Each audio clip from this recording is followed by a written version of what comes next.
পৃথিবীতে একজন মানুষই শুধু জানতেন যে তিনি পৃথিবীতে কতদিন বাঁচবেন, সেটা হচ্ছে সাইয়েদনা আদম আলাইহিস সালাম। ওনাকে বলে দেওয়া হয়েছিল উমরুকা আলফু সানা, তুমি পৃথিবীতে বাঁচবে 1000 বছর।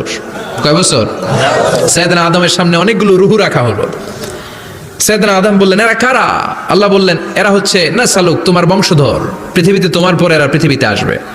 সাইয়েদনা আদম বললেন, আল্লাহ ওই যে একটা রূহ দেখা যায়, এটার নাম কি? আল্লাহ বললেন, হাদা ইবনুকা দাউদ, এটা তোমার ছেলে দাউদ, সে দুনিয়াতে নবী হয়ে আসবে, তার ছেলে সুলাইমানও নবী হয়ে আসবে।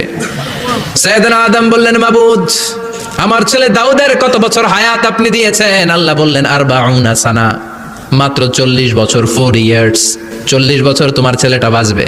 ও আল্লাহ, আমি বাঁচবো কয় বছর? তুমি বাঁচবে 1000 বছর। সুবহানাল্লাহ। সাইয়েদনা আদম বললেন, মাবুদ, এত ফুটফুটে সুন্দর আমার ছেলে দাউদ, মাত্র 40 বছর দিলেন কেন? জিদ মিন উমরিহি, বাড়ায়া দেন।